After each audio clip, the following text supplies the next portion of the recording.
Hello there. I'm back at Sydney University. I can't stay away from the place. At this time of year I get to cycle through here most days on my way to the pool.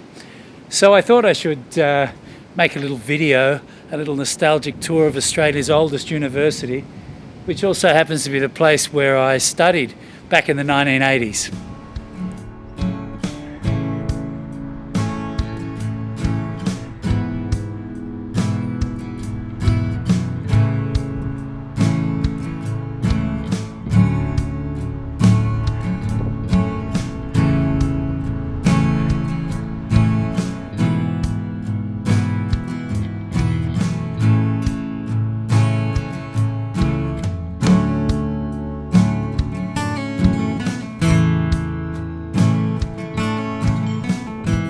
My father and my daughter also studied here, so we have quite a connection to this place. It's considered one of the world's most beautiful campuses, and it was built in the 1850s as New South Wales was trying to throw off the stain of its recent convict past. The Oxbridge-style buildings of the main quad would recreate the feeling of the colonial motherland.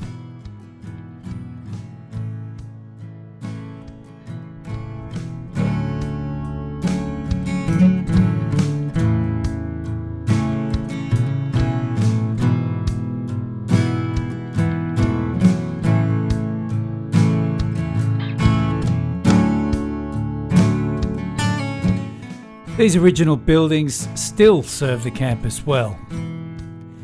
Not only do they prove a hit in the competitive international student market, they've also become a Sydney tourist attraction. I'm told some Chinese tour companies falsely claim that the Sydney Uni Quad is a location in Harry Potter movies.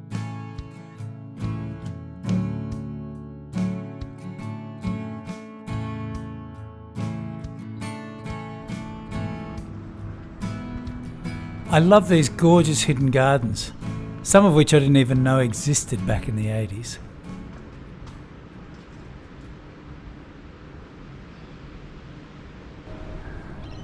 The University of Sydney began its 1850s life with a few dozen students. By the time I arrived in the 1980s, there were probably 20,000 or more. These days, there are more than 60,000 students. That's when COVID doesn't see them stranded at different points around the globe. That's a lot of growth over 3 decades, and you can feel that growth as you cycle around the campus. It's deserted at the moment, but an amazing number of new buildings tell the story. And it looks like the university continues to take pride in its architecture. As I'm sure it did in the 50s and 60s, when another growth spurt must have taken place. The mix of architectural eras and styles is fantastic, and the old 1950s chemistry building's a highlight.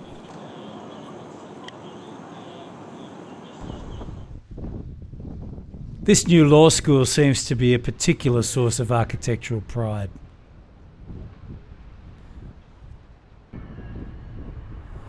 The number of buildings on the campus has easily doubled, as you'd expect, since my time here.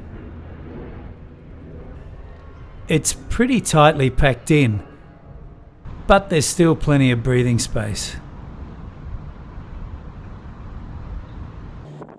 The original buildings are especially pretty in late spring, with the jacarandas in full bloom.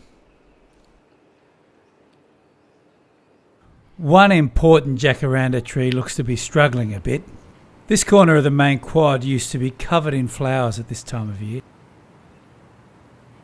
The original jacaranda tree, which was here way back when my father studied here in the late 1940s, and it was flourishing all the way through my education here in the 80s, died suddenly in 2016, and it's been replaced by this tree that stands there now, and it actually isn't looking too bad. Last time I was here it was looking pretty grim.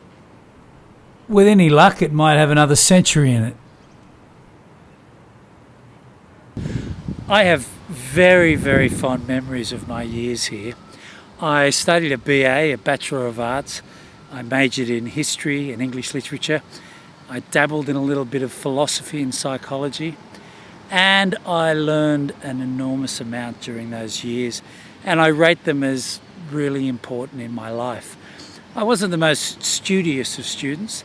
There were lots of distractions here, but I took the idea of learning very seriously, even if my grades don't reflect a very successful academic career. I studied Indian history, Chinese history, Southeast Asian history and Australian history, and in a way those years really helped form the direction that I have followed in the decades since. I have really vivid memories of the best of the teachers I encountered here. They were inspirational people, and I can still remember many of them by name. The stuff that goes on in these buildings helps create societies, economies, and in Australia's case, our connections and relationships with the outside world. Education is now one of Australia's biggest export earners, but its value to our country doesn't stop there.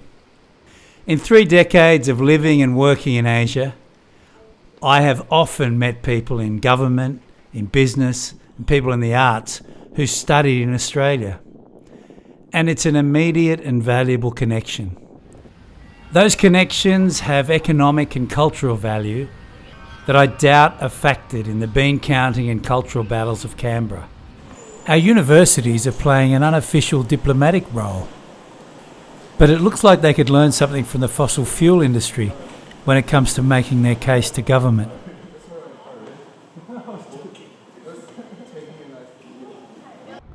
The surge in international fee-paying students is the single biggest change at this university since I was here.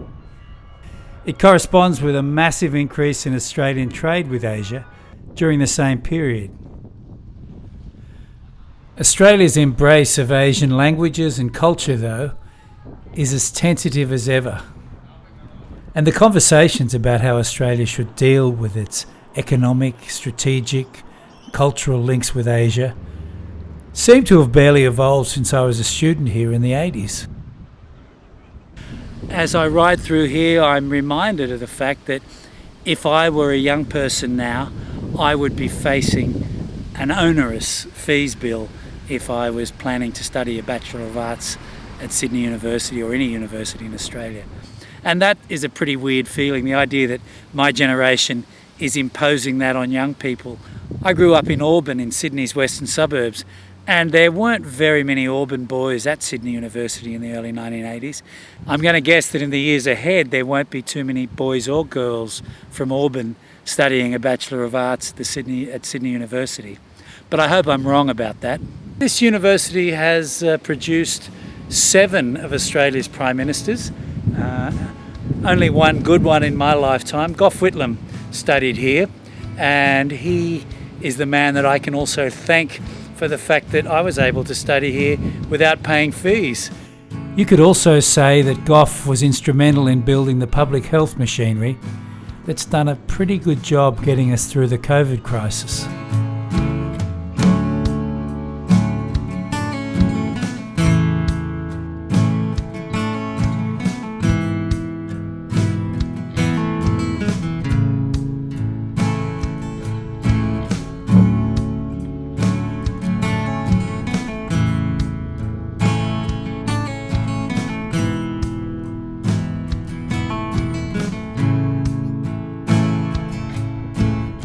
Thanks very much for joining me, and we'll talk again very soon.